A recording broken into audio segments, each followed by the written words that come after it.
My name is Will Curran. This is Ben Arvey, Thomas Thornton, and Bill Smart hiding around the corner. And we will be presenting the ROS ecosystem, insights, impact insights, and improvements. I will begin with the motivation of why we're doing this. Over the past day, I've heard at least three or four people mention if only we had accurate metrics for ROS, if only we could figure out this, if only we could figure out that.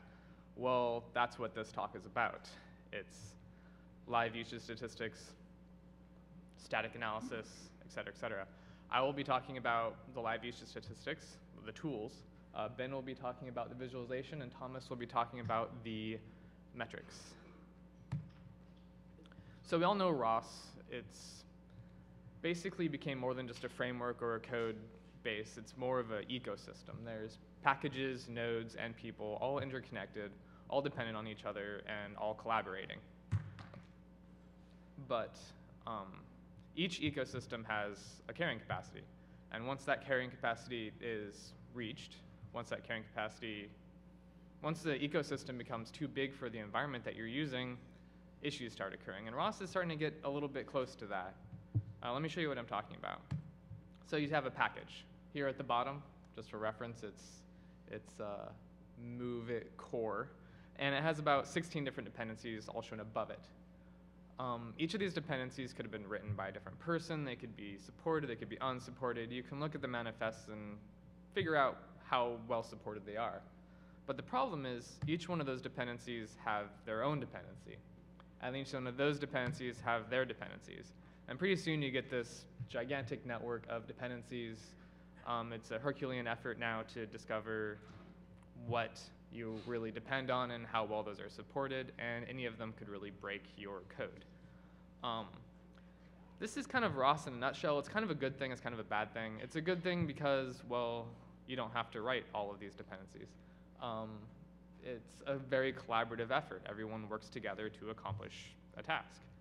It's a bad thing because, well, people start moving to Google. People no longer support their code. And that can cause issues. This quote actually reminds me quite a bit about that. People think that computer science is the art of geniuses, but the actual reality is the opposite.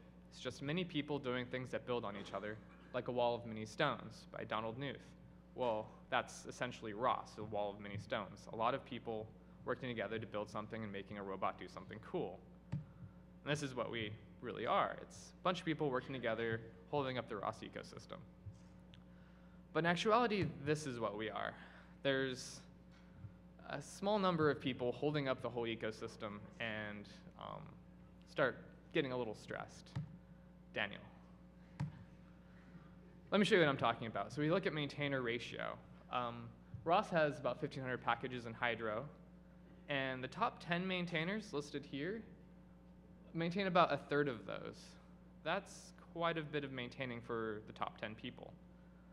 This can get really out of hand really fast. And essentially, this isn't a problem with the community. The community's like working hard, trying to fix this, but they don't really know where to focus their effort. They don't really know what to work on outside of their own code. And that's the challenge. Where do you focus your effort? Well, our solution is to just develop a picture. We want to develop a picture of the ROS ecosystem. We do this by combining the live usage statistics, static analysis, and then a slick visualization to figure out, so an end user can end up deciding where they put their extra clock cycles at the end of the day. So by live statistics, we would like to answer like some high-level questions, like how many people use ROS in the US? We kind of have a metric for that, but it's figured out by counting the number of downloads people have. Well, how about we count it by how many people are actually launching ROS cores? That seems like a much more useful statistic. And very low-level questions, like how many people run the nav stack under Hydro? Well, that's extremely important because, well, how well supported should the nav stack be? Thousands of people are using it, like they are. Well, it should be well supported. So we introduced ROS Komodo. It essentially accumulates or monitors live statistics on nodes, packages, and communications. The goal was to make it completely lightweight, transparent, and entirely opt-in and non-invasive. You don't really know what's running, but you have to turn it on. And what I mean, essentially, is you add one line of code to your ROS core stack definition, and ROS Komodo is running. We want to have different layers of opt-in where you can choose to just send basic usage statistics, or you can send up to your IP address and your MAC address. There's many different levels, so we don't want to snoop on you if you choose not to be snooped on. Essentially, ROS Komodo is in two parts. The first part is to intercept the logging that already exists in the ROS infrastructure. Right now, you may or may not know that whenever you perform a ROS launch, a Python logger logs a lot of information about your system, about what you're doing, the topics you're subscribing to, publishing, and then throws all this into a log file, and you can then read it, use it to debug afterwards. Some people use it, some people don't. Well, we essentially intercept this right in between the printing and the logging, and then wrap the pertinent information into a ROS Komodo message. Now this part is non-invasive. This part we actually want to publish into the ROS core, so we believe that it's kind of a useful debugging tool. And then there's the actual ROS Komodo part, where we just subscribe to these ROS Komodo messages and then use them to compute the metrics. Then we can write these metrics to the cloud or database or a local XML file, and then at the end of the day, you can choose whether or not you want to run our script to send to the database. So you can read exactly what we're logging. And for examples, the current live statistics that we're accumulating involve messages and nodes. And these are pretty simple, but actually very informative. The name, the type, the topic type, essentially, whether it's a publisher or subscriber, whether it's a laser scan, and the duration that ran. Many of you, well, some of you, have used the PR2. And when you start a PR2, hundreds and hundreds of nodes launch at the same time. You really don't know what's crashing, what's not crashing, what's working, what's not working. Well, if the duration is low, you can kind of use it as a debugging tool to point you in the right direction. For nodes, we look at the package name, the node name, operating system to see if people are running Ubuntu or if people are running some other operating system. Maybe some people are running Windows because there's some proprietary software in Windows that needs to communicate with Ubuntu. There's all these different situations, and we need to know what to support. The ROS distro to see if people are actually upgrading to the new versions of ROS. The MAC and IP address to kind of localize where people are using ROS. And maybe you can coordinate community events. And again, the duration. So overall, we decided to make ROS Komodo extendable, where if you just add new code, new logging code to what already exists, ROS Komodo can take advantage of that, and we can use it in our database. It's entirely opt-in, where you have to literally add it to your ROS core stack definition to actually contribute. And if you choose not to opt-in, there's also a lot of offline functionality that can be used for debugging purposes, or can be used to see what your codes depend on far above the current package, many degrees of separation. This is the GitHub for ROS Komodo, and now we'll hand this over to Thomas, who will talk about static metrics. Thanks. So ROS Komodo provides information about how the packages are running, but we also wanted to gather information about packages in general, like their run and build dependencies, their licenses, and URLs. We also gathered information about repositories, such as the date of creation, subscriber count, and other information. We also gathered information about people, such as the package authors, maintainers, and the GitHub users associated with the repositories. The process begins with the ROS distribution file on GitHub. It lists the available packages and the repositories associated with them, and the package manifests are then pulled from the repositories in order to get package-specific information, which is all stored together in a database. With this information, we're able to create various metrics to help get a better sense of what's going on in the ecosystem. Package impact is derived from the dependency network. Packages that are depended on by many other packages, indirectly or directly, which are discounted for degrees of dependencies, discounted for degrees of separation, help give a better sense of how important a package is. Package health is based on the number of open issues, the recency, and the associated labels. Repository health is package health is combined with repository health to create a composite metric. And GitHub user activity is based on the issues opened and assigned to users, and this is linked to package maintainer and author activity through the listed emails. The benefits of pulling this information together allow us to answer questions efficiently and accurately about the ecosystem. We can track statistics like the ratio of packages to maintainers and the average days since the last update of a repository on GitHub. This can help reveal how the ecosystem is growing over time and what possible trends it follows. The metrics derived from this information are especially relevant to the community. This allows us to give feedback to contributors, and we can recognize those who excel. We can recognize people who are contributing greatly to ROS and help motivate others. The composite metrics also provide a means to evaluate initiatives. Instead of tracking one of the single statistics that is factored into a metric like health, we can instead just track this aggregate metric. And this allows us to direct efforts efficiently.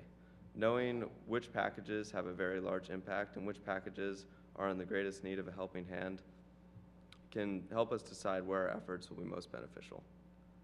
I'm going to hand this off to Ben for the visualization part. Well, we thought, gee, with all these fancy metrics, wouldn't it be nice if we had some sort of visualization? And so I created a visualization that graphs the packages as a directed graph and links them via dependencies. Notably, I owe a lot of credit to Jonathan Mace, former intern at Will Garage, for building the basis of this framework. So why don't we show you it in action? So here, we have a graph of a small subset of the nodes in ROS.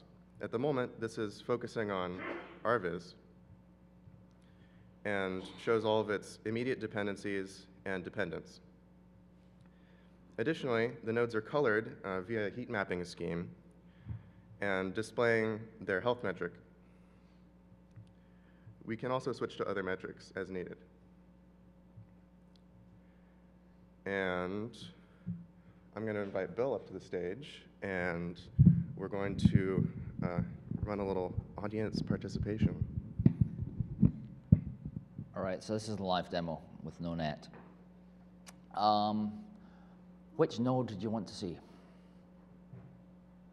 Absolute silence. William. Node or package? Package.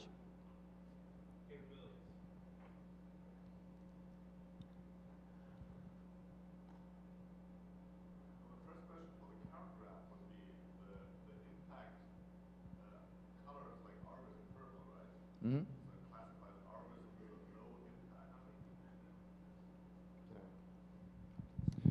Yeah, so RViz is considered low impact because it doesn't have many things that depend on it. RViz is a user endpoint, basically, and so naturally it has a low impact. That's not to say it's not important, that's just how our metric counts it. Yes, one thing to point out is we have metrics for impact, metrics for quality. They're still works in progress. The important thing from this talk is that we have a metric, and we can visualize it, and you can play around with it.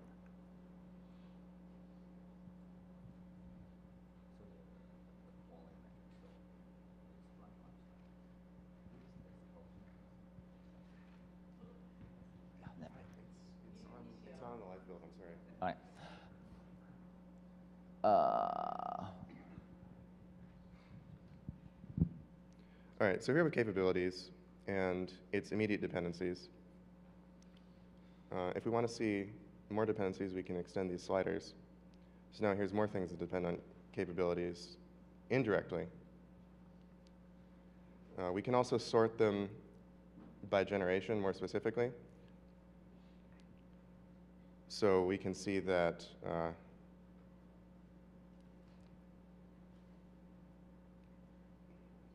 the capabilities is fairly widely used by, say, tutorials and test suites. All right, anyone else? OpenCV.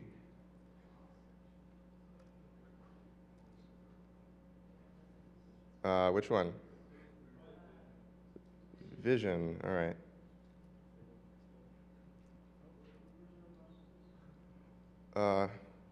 Thomas, which version of mouse is this? Hydro.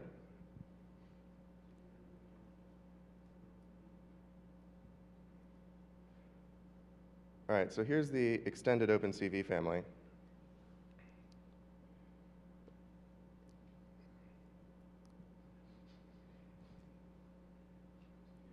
Know that the PR2 packages have low health.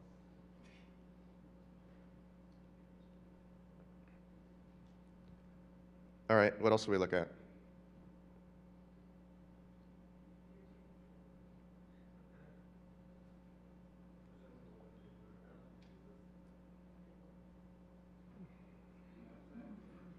Hands? Yeah? Navigation, all right.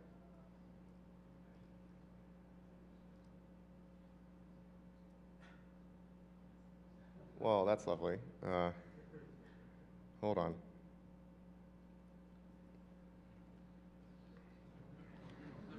Okay. It's there somewhere. And this is why we built this software.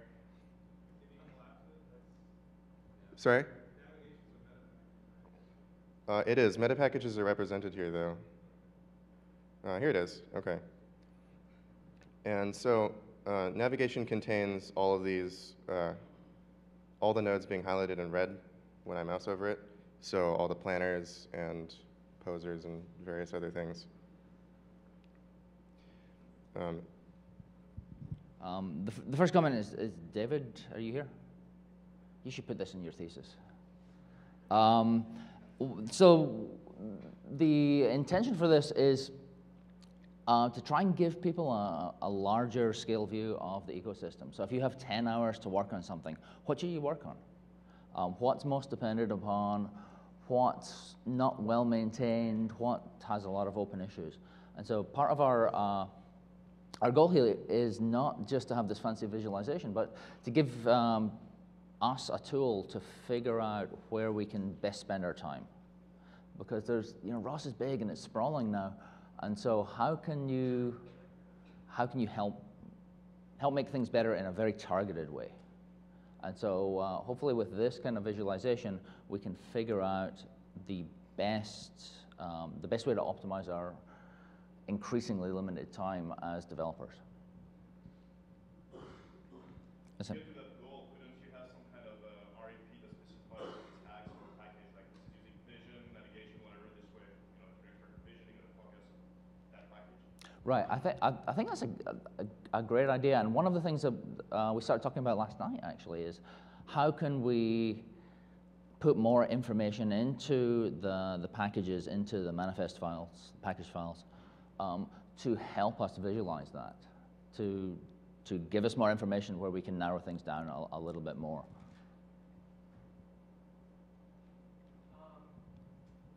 What would it take? What do you have to do to get something like that running on, say, my workstation back at the office? Web browser. Okay. So our intention is to put this up on a live website. Right now it's running on here, but we're going to scrape the package. We're going to scrape the GitHub, and we're going to put this up so you can just run this.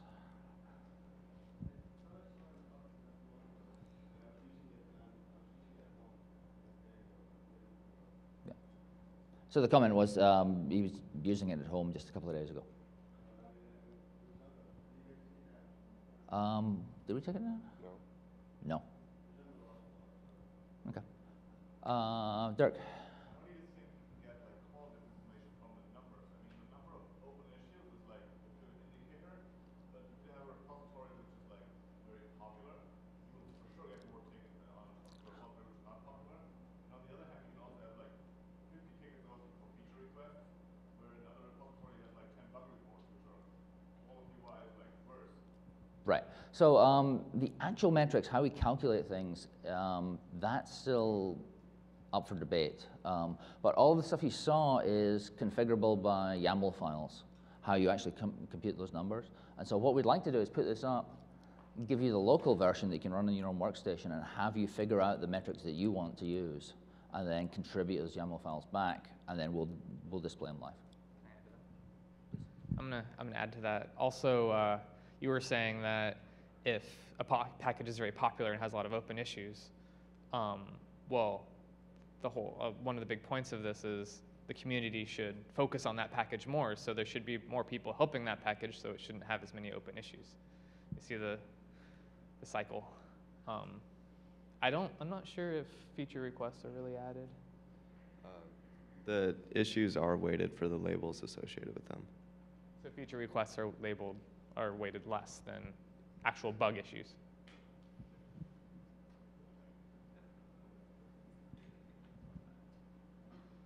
Any questions? Is there a repository where all the raw data of that is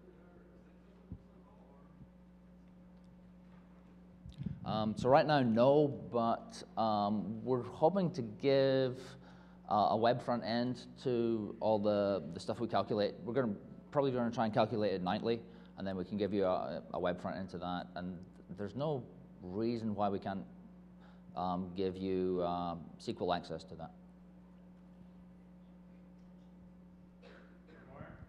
Also, if you look at the ROS users mailing list, I think Ben posted the website on there. So Yeah, you can play with it whenever you'd like and check it out.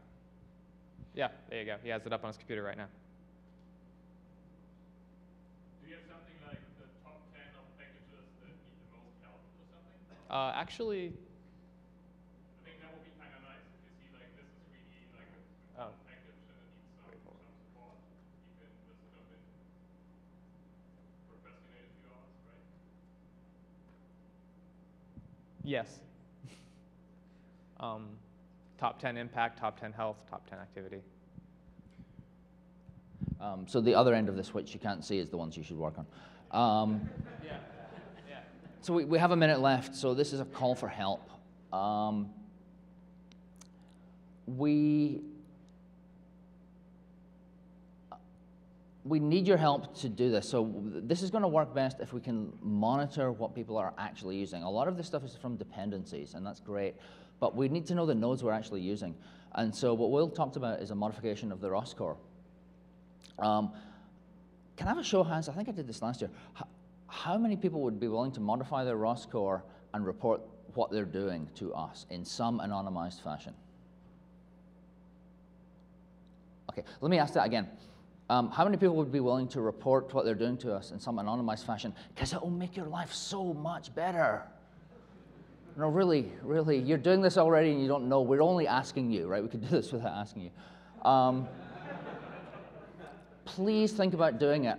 We'll report your, maybe not, if you don't want your MAC address reported, that's fine, but tell us which node you're using. Because if we don't know which node you're using, we don't know what to work on, and we won't make as fast progress.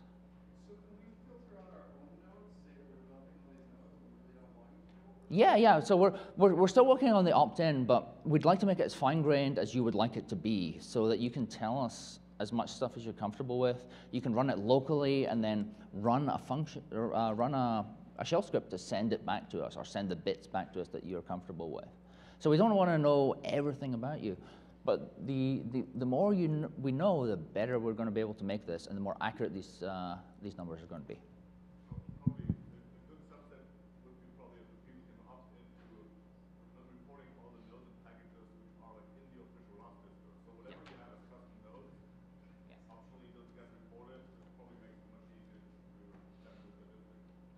Exactly. And if you'd like to continue this discussion later, we're going to have a Birds of a Feather that's happening today. I'm going to lift it out there, and we can continue a discussion in a less time-sensitive manner.